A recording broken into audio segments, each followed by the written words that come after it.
beaucoup de bruit en Israël. Une ONG dénonce la torture des détenus palestiniens. Le titre de ce rapport, Bienvenue en enfer. Il dénonce des abus institutionnalisés, je cite, des prisons transformées en camps de torture. On va tout de suite retrouver notre reporter spécial Hélène Bonnet qui est avec Paul Bouffard en direct de Tel Aviv. Hélène, justement, est-ce que vous pouvez nous dire ce qu'il y a dans ce rapport et si on en parle en Israël ? Alors oui, il y a des articles sur ce rapport en Israël. Ce que dit cette ONG, elle emploie des mots forts. Elle parle de crimes de guerre ou de crimes contre l'humanité. Et elle dénonce la prison comme étant un outil pour le gouvernement israélien afin d'oppresser les Palestiniens. Elle met en avant l'usage de la torture systématique, généralisée, prolongée, très clairement. Elle parle de très mauvaises conditions de vie au sein de ces prisons, mais aussi de mauvais traitements, des violences physiques aussi. Donc ça va du manque de sommeil, il y a des coups qui sont portés aux prisonniers, des intimidations également, des scènes d'humiliation. Tout cela est détaillé dans ce rapport et se baserait, selon cette ONG, sur des témoignages recueillis auprès d'un peu plus d'une cinquantaine de prisonniers. Ce que souligne également le rapport, c'est que depuis le 7 octobre, le nombre de prisonniers palestiniens a augmenté, il a doublé même et atteindrait environ 9700 Palestiniens retenus dans les prisons israéliennes. Alors, depuis le 7 octobre, il y a peut-être une surpopulation carcérale, mais il y a aussi un changement de gouvernement et un nouveau ministre, Itamar Ben-Gvir, qui est plutôt classé à l'extrême droite et qui aurait durci les conditions en prison, Hélène. Oui, absolument. Et là aussi, la presse s'en est fait écho. Bien avant l'attaque du 7 octobre, sa politique et ses déclarations étaient souvent l'objet d'articles dans la presse. Et lui assume une ligne extrêmement dure sur le traitement des prisonniers. Alors, il aurait pris des mesures justement pour réduire le confort, les conditions de vie. Alors, par exemple, pour donner quelques exemples, les visites, au lieu d'être autorisées une fois par mois, ne le seraient que tous les 2 mois. Les prisonniers n'auraient pas la possibilité de se faire à manger correctement. Il aurait voulu remplacer les lits par des matelas pour pouvoir mettre plus de prisonniers en prison. Alors cette ligne défendue par le ministre a été critiquée aussi par le passé par l'administration pénitentiaire qui a reconnu que effectivement les conditions de détention des prisonniers s'étaient dégradées.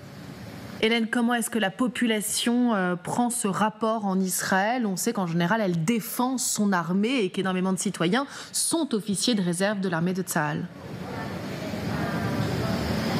Oui, alors c'est un sujet extrêmement délicat. En effet, alors cette organisation, cette ONG, elle est pointée du doigt. Certains disent que c'est le recueil des informations n'est pas fiable, qu'il s'agit d'une organisation d'extrême gauche, de militants palestiniens. La foi de ces informations sont remises en question. La difficulté, c'est que ce n'est pas le seul rapport qui a été fourni sur les conditions d'emprisonnement des Palestiniens. Il y a d'autres rapports comme ceux des Nations Unies qui soulignent aussi ce genre de problème. Ce qui fait grand bruit en fait ces derniers jours, c'est aussi une affaire depuis plus d'un mois maintenant. Il y a plusieurs soldats israéliens qui ont été emprisonnés ou en tout cas qui sont sous le coup d'une enquête parce qu'ils auraient infligé de très mauvais traitements à un prisonnier palestinien. On parle de côte cassée, on parle d'un homme qui aurait été victime de viol. Donc cette affaire, elle fait l'objet d'un débat dans la presse. La question qui se pose, c'est est-ce que effectivement ces faits ont eu lieu ? Certains ont doute. Il y a même eu des manifestations, notamment de militants d'extrême droite, devant la prison où étaient retenus ces soldats pour tenter justement de les défendre. Ici, la population a du mal à croire que l'armée israélienne soit capable d'une telle chose. D'ailleurs, l'armée, elle, s'est défendue de tels traitements. Elle dit que les prisonniers palestiniens ont la possibilité de porter plainte si des mauvais traitements sont fournis. Et l'administration pénitentiaire aussi a dit qu'elle respectait le droit d'Israël, mais aussi le droit international. Donc ces mauvais traitements ici sont remis en question.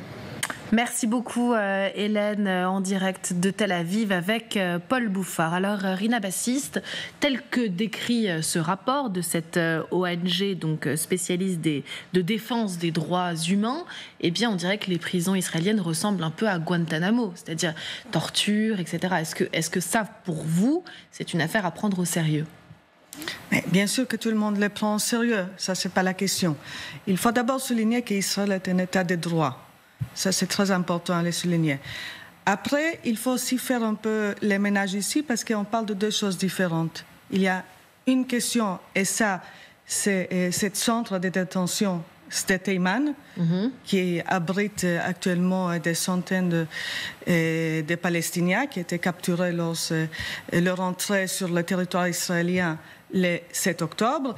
Et il y a la question de prison en Israël et tout ce qui était décrit sur la politique du ministre de la Sécurité nationale, Itamar Ben-Gvir. Je crois qu'on va mettre ça à côté pour l'instant. Allons-y alors. Donc, il se pose la question de Sde Eiman, ce centre de détention.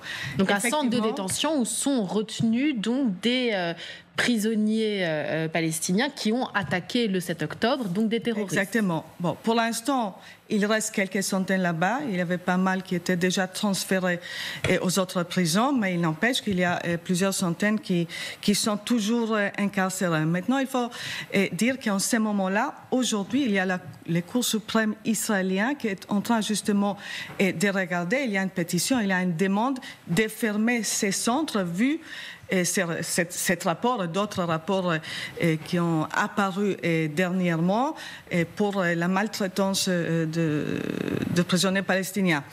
Qu'est-ce que dit l'État? L'État dit d'abord, oui, l'État, je crois, reconnaissent le fait qu'ils sont détenus dans des conditions qui ne sont pas bonnes. Ça, c'est clair et certain. Ce que l'État dit, c'est qu'en fait, on est dépassé. On n'arrivait pas. Il y avait le 7 octobre des centaines, voire des milliers de personnes. On n'y arrive pas. On les a mis tous ensemble. S'il y avait trop de monde, les conditions n'étaient pas bonnes. Donc là, il y a déjà une reconnaissance de l'État que ça ne devrait pas, que ça ne peut pas continuer. Maintenant, il faut voir quelle est la situation. Après, il y a la question, bien sûr, de la torture. Là, on a, comme Hélène a bien mentionné, il y a déjà un cas qui a suscité beaucoup de bruit en Israël, qui est en train, il y a plusieurs accusés qui suivent leur procès actuellement. Oui. Mais là aussi, il faut souligner, la machine de justice israélienne fonctionne. D'accord. Alors là, justement, effectivement, ça fonctionne puisque les 9 soldats israéliens suspectés d'avoir commis donc ce viol ont été arrêtés et vont être jugés. Mais mettons cette affaire à part puisque on va y revenir là encore. Mais là, l'ONG de défense de la paix parle d'abus institutionnalisés. C'est-à-dire que c'est pas un cas à part d'un viol, ce sont des abus et des tortures institutionnalisées. Oui, c'est ce que dit B'Tselem et on peut peut-être insister sur aussi cette ONG qui est peut-être pas très connue par les téléspectateurs français. Elle a un peu pour fonction d'être, selon Le Monde, la mauvaise conscience d'Israël et elle est aussi critiquée par l'extrême droite israélienne en disant qu'elle est elle-même d'extrême gauche, qu'elle reçoit beaucoup de financements étrangers et qu'elle relaie les voix palestiniennes en Israël. Ce dont cela témoigne, selon B'Tselem, c'est qu'effectivement, ce ne sont pas les mauvais traitements infligés aux détenus palestiniens ne sont pas dus à simplement les difficultés du système, mais sont une politique délibérée d'intimidation et d'intimidation des Palestiniens. Ça s'inscrit dans un discours et dans un débat beaucoup plus large, mais c'est vrai que ça trouve de l'écho aussi dans le rapport de Volker Türk, le commissaire aux droits de l'homme de l'ONU, qui lui-même a parlé donc de très mauvaises conditions et d'actes de torture vis-à-vis des détenus palestiniens. Néanmoins, on est bien là face à une société israélienne très polarisée.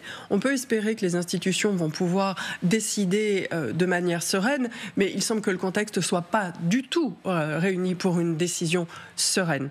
Il y a un état de partition et de tension en Israël très important, des manifestations régulières pour demander des élections législatives anticipées. La politique de Benjamin Netanyahou est tout de même contestée par une grande partie de la population. Oui, et justement, Hélène Bonnet parlait de manifestations peut-être liées à l'extrême droite, qui ont été suivies juste après l'arrestation de ces 9 soldats. Et il y avait des manifestants qui ne voulaient surtout pas qu'on touche à l'armée israélienne. Je tiens à manifester ma solidarité avec les soldats. J'ai moi-même été soldat. Vous savez, quand tous les avocats viennent enquêter sur vous, ce n'est pas normal, ce n'est pas une bonne chose. Ils ne font que leur travail, ils travaillent dur, ils sont en guerre.